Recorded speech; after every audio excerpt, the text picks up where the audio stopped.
There are lots of issues in big cities. Most cities were always built near a river. So there was always the option before where lots of goods were taken on the river. So it's always been there. There's an infrastructure there as such. So the idea was when there are really bad air quality days, there's lots of high air pollution, there's lots of high congestion, road space is constantly changing, inefficiencies are there in the logistics supply chain as well as on the ground. So how can we move to a more sustainable freight movement?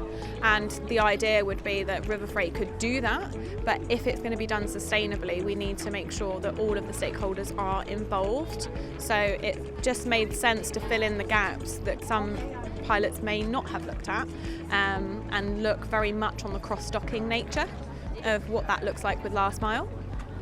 So as we know, air pollution has a devastating impact on people's health.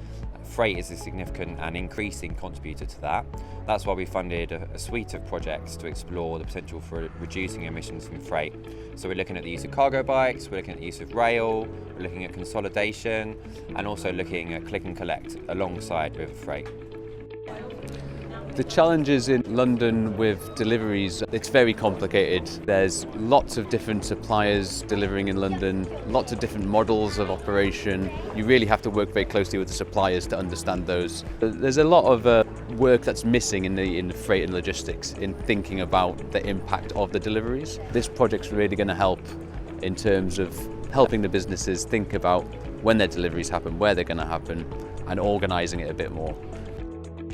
Working with businesses in the area, there's a lot of enthusiasm and expertise for taking on climate action or initiatives that are going to reduce the environmental impact in the area, and I think urban freight is a big part of that.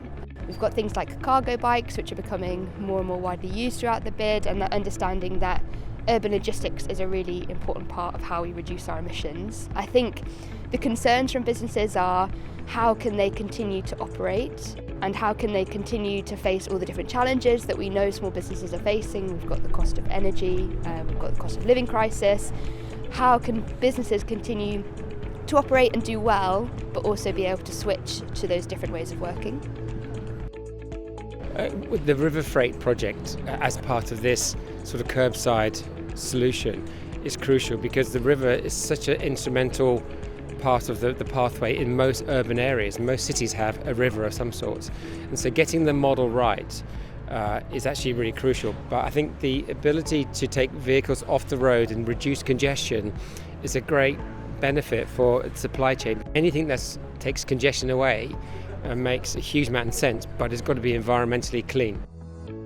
I think there is really strong appetite from a lot of stakeholders at the moment, both local and more strategic, to be able to bring forward light freight by river more and that cross-docking element. However, there is still a knowledge gap with not having enough data, sample data collected as of yet. So we don't know yet what the impact of it truly is and the uptake of the bays by different types of vehicles, operators, whether there can be such a shift towards electric vehicles yet. It's still quite a lot of unknowns about that.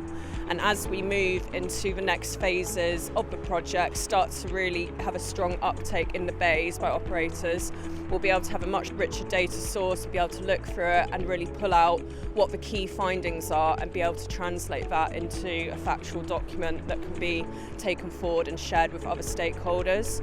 And the other element of it is also there's a lot of questions about land ownership. Who's responsible for the implementation of these bays? Who's responsible for consulting with relevant stakeholders? So all of these things need to be ironed out more before it can really be upscaled across central London.